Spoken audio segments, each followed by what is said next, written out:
दोस्तों, क्या आप जानते हैं कि मोबाइल फोन्स की दुनिया में भूचाल लाने वाली कंपनी वन प्लस आखिर क्यों मार्केट में अपनी वैल्यू खोती जा रही है या खो चुकी है? क्या आप जानते हैं कि आखिर आज क्यों इस कंपनी को ओप्पो का कॉपी कहा जा रहा है? क्या वजह है जो आंधी की तरह मार्केट में आने वाली ये कंपनी धड़ाम से गिर पड़ी? आइए जानते हैं। दोस्तों, वन प्लस की कहानी शुरू होती है दिसंबर 2013 से। इसके एक साल के बाद वन प्लस ने अपना पहला स्मार्टफोन वन प्लस वन 2014 में लॉन्च किया। उस समय तक इंडियन मार्केट के साथ साथ ग्लोबल मार्केट में एप्पल और सैमसंग जैसी पॉपुलर स्मार्टफोन कंपनीज ही अपना दबदबा बनाई हुई थी। लेकिन वन प्लस के आने पर इन कंपनियों की दुनिया में तहलका मच गया। ओप्पो इलेक्ट्रॉनिक्स के साथ काम करने वाले पीट लो और कार्ल प्लस ने वन प्लस नाम से स्टार्टअप की शुरुआत की थी। कार्ल पी ने दिसंबर 2013 में पहली बार अपना स्लोगन नेवर सेटल अनाउंस किया था। कंपनी के सीईओ कार्ल पी की शुरुआत नोकिया के साथ 2010 में होती है, जब नोकिया काफी घाटे में चल रही थी। इस कंपनी को छोड़ने के बाद वो अपना लक ओप्पो में आजमाते हैं और मोबाइल इंडस्ट्री के बारे में अच्छी खासी नॉलेज लेने के बाद उन्होंने ये ऑब्जर्व किया कि मार्केट में जो मोबाइल फोन्स राज कर रहे हैं उनमें फीचर्स तो काफी है, लेकिन उनमें डिजाइन की कमी है और यूजर इंटरफेस भी काफी साधारण सा है। यूजर इंटरफेस के मामले में जो इकलौता मोबाइल था वो एप्पल का था, जिसे देखकर उन्होंने ये फर्क निकाला कि एप्पल काफी ज्यादा फीचर्स तो नहीं देता, लेकिन अपने रिश्तेदार डिजाइन और यूजर इंटरफेस के चलते आज मोबाइल मार्केट में धाक जमा के बैठा है। बाजार में दोस्तों इन्हीं कुछ गैप्स के चलते इन्हें मार्केट में एक बहुत ही बड़ी अपॉर्चुनिटी दिखाई थी कि अगर वो एक mid range mobile phone market में लॉन्च करें जो कि प्रीमियम सेगमेंट का हो और जिसमें अच्छे एंड्रॉइड फीचर्स के साथ साथ अच्छा डिजाइन और यूजर इंटरफेस भी हो, जिसे ये एप्पल से कम प्राइस में लॉन्च करें, तो मार्केट में एक बहुत बड़ा रेवोल्यूशन आ सकता है। अपने इसी आइडियाज के चलते उन्होंने वन प्लस की शुरुआत कुल 5 टीम मेंबर्स के साथ कर डाली, जिसमें ओप्पो इलेक्ट्रॉनिक्स में उनके साथ काम करने वाले पीट लो भी शामिल थे। अपनी मार्केटिंग स्किल्स और मेहनत के दम पर बाद में पीट वन प्लस कंपनी के वाइस प्रेसिडेंट भी बन गए और जल्द ही पीट वन प्लस के सीईओ पद तक भी पहुंच गए। आपको बता दें, वन प्लस ने अपना शुरुआती प्रीमियम स्मार्टफोन बाजार और उनकी जरूरतों को ध्यान में रखकर बनाया था। इन्होंने सबसे पहला स्मार्टफोन वन प्लस वन 2014 में लॉन्च किया था, जिसके इन्होंने सिर्फ 1000 पीस बनवा कर मैदान में उतारे थे, क्योंकि दोस्तों इन्हें इस बात का डर था कि अगर इनका मोबाइल फोन मार्केट में पिट गया तो इनको काफी बड़ा लॉस झेलना पड़ सकता है। लेकिन आपको ये जान के हैरानी होगी, जब वन प्लस वन लॉन्च होता है तो मार्केट में ये अलग ही भूचाल ला देता है और लाखों में इस फोन के लोग दीवाने हो जाते हैं। आपको बता दें, वन प्लस वन के लॉन्च से पहले इसे 21,999 का प्राइस टैग दिया जाता है, लेकिन लोग इस फोन के इतने दीवाने हुए कि बाद में ये 30 से 40 हजार तक में सेल हुआ है। एक तरफ लॉन्चिंग से पहले वन प्लस के ओनर सोच रहे थे कि इनके सिर्फ 1000 फोन ही बिकेंगे, वहीं दूसरी तरफ उसी साल के आखिर तक इनके 14 lakh one plus one users बन गए।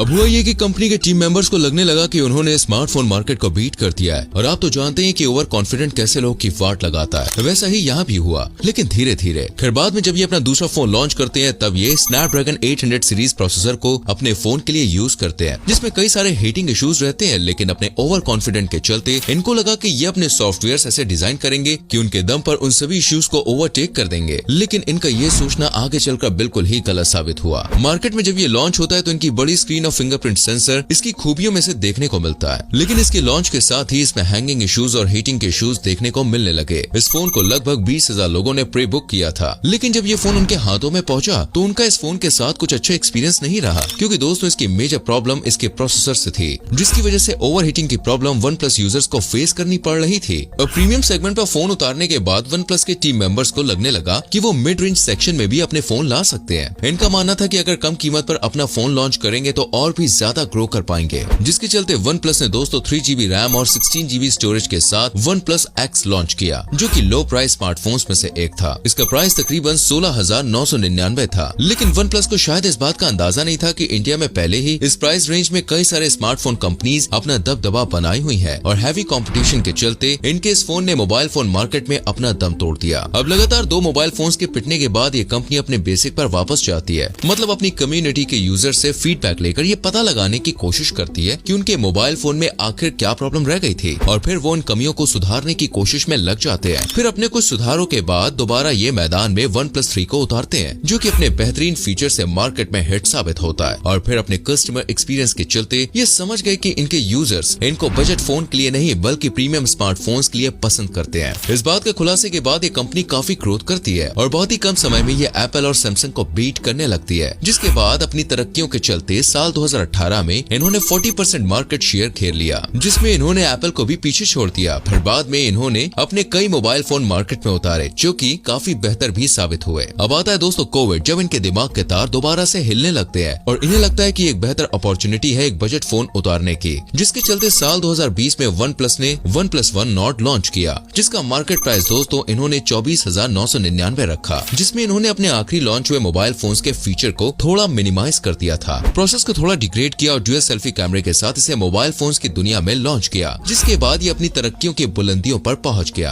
आज OnePlus Nord इनके मोस्ट सेलिंग स्मार्टफोन्स में से एक माना जाता है, क्योंकि अगर 2020 का OnePlus का टोटल रेवेन्यू देखा जाए तो तकरीबन 40% रेवेन्यू इनको OnePlus Nord से ही प्राप्त हुआ था। OnePlus यहाँ पर सेल तो जनरेट कर रहा था, लेकिन अब ये एप्पल और सैमसंग को छोड़ ओप्पो और वोवो को कम्पीट करने में लग गए थे, जिस वजह से ब्रांड की वैल्यू बुरी तरह से गिर गई थी। तो दोस्तों, आज की तारीख में सबसे ज्यादा BBK इलेक्ट्रॉनिक स्मार्टफोन मार्केट को घेरे हुए है। BBK की बात की जाए तो ये वही कंपनी है जिसके अंडर ओप्पो, वीवो, iQOO और Realme और OnePlus जैसे ब्रांड्स काम करते हैं। अपनी मार्केटिंग स्ट्रेटेजी के चलते इसने अलग अलग प्राइस रेंज में दोस्तों अलग अलग ब्रांड्स को लॉन्च कर रखा है। कोविड के बाद जब कंपनीज अपनी कॉस्ट कटिंग करने की कोशिश कर रही थी, तब BBK इलेक्ट्रॉनिक्स ने सोचा अगर ओप्पो और OnePlus को मिला दिया जाए तो उन्हें बहुत ही ज्यादा फायदा होगा, क्योंकि ओप्पो की काफी बड़ी टेक टीम थी जो कि उनके मेंटेनेंस, डेवलपमेंट और क्वालिटी एश्योरेंस में काफी ज्यादा मदद कर सकती है। इसमें ओप्पो का ये फायदा देखा जा रहा था कि अगर ओप्पो OnePlus के साथ मर्ज करती है तो ओप्पो की ब्रांडिंग में, मार्केटिंग में और ऑनलाइन स्ट्रेटेजी बनाने में काफी ज्यादा सपोर्ट मिल पाएगा, जिसकी वजह से दोनों कंपनीज एक दूसरे को काफी लाभ दे सकती है। पर इनका ये कदम दोस्तों OnePlus की दुनिया पलटने जा रहा था। जब BBK इलेक्ट्रॉनिक्स ने इन दोनों को मर्ज किया तो इसमें सबसे पहला काम ओप्पो के कलर ऑपरेटिंग सिस्टम को OnePlus के ऑक्सीजन ऑपरेटिंग सिस्टम के साथ मर्ज करने की कोशिश की गई। इन ऑपरेटिंग सिस्टम को मर्ज करने का सबसे बड़ा फायदा ये था कि अगर दोनों में से कोई भी कंपनी कोई बड़ा इनोवेशन करती है तो वो उसे इजीली एक दूसरे के मोबाइल फोन में यूज कर सकते हैं। लेकिन जैसा ये लोग सोचकर चल रहे थे वैसा बिल्कुल भी नहीं हुआ, क्योंकि OnePlus की एक कम्युनिटी है जो कि उसे उसके इनोवेशंस की वजह से ही पसंद किया करती है। लेकिन जब इसकी कम्युनिटी ने ये एक्सपीरियंस किया कि OnePlus अब धीरे धीरे ओप्पो जैसा होता जा रहा है, तो वो पलटी मार गई। 2007 में जहां ये एप्पल और सैमसंग को भी पीछे छोड़ रहे थे, उसने आज अपना लेवल इतना गिरा लिया कि वो आज पूरी तरह से ओप्पो को कॉपी कर रहा है। तो यही कुछ बातें दोस्तों लोगों को चुभने लगी और नापसंद आई, और धीरे धीरे कुछ गलतियों के चक्कर में इसका क्रेज लोगों के अंदर से खत्म हो गया और इसका लेवल बहुत ज्यादा गिर गया। अगर OnePlus में उसकी गलतियों के चलते सबसे बड़ा फॉल देखने की कोशिश की जाए तो जहां ये 2018 में अपनी 40% मार्केट शेयर के साथ सैमसंग और एप्पल को धूल चटा चुके थे, वहीं आज ये लगभग 20% मार्केट शेयर से नीचे गिर गया। आज OnePlus के मोबाइल फोन्स की सेल देखने को तो मिलेगी, लेकिन दोस्तों वो सिर्फ बजट स्मार्टफोन्स में। जहां इनका प्रीमियम स्मार्टफोन में जो पद था वो आज बिल्कुल ही नीचे गिर चुका है। उम्मीद करते हैं आपको आपके सभी सवालों के जवाब अच्छे से मिल गए होंगे। वीडियो अच्छी लगी हो तो लाइक करें, शेयर करें और आने वाली वीडियोस को देखने के लिए हमारे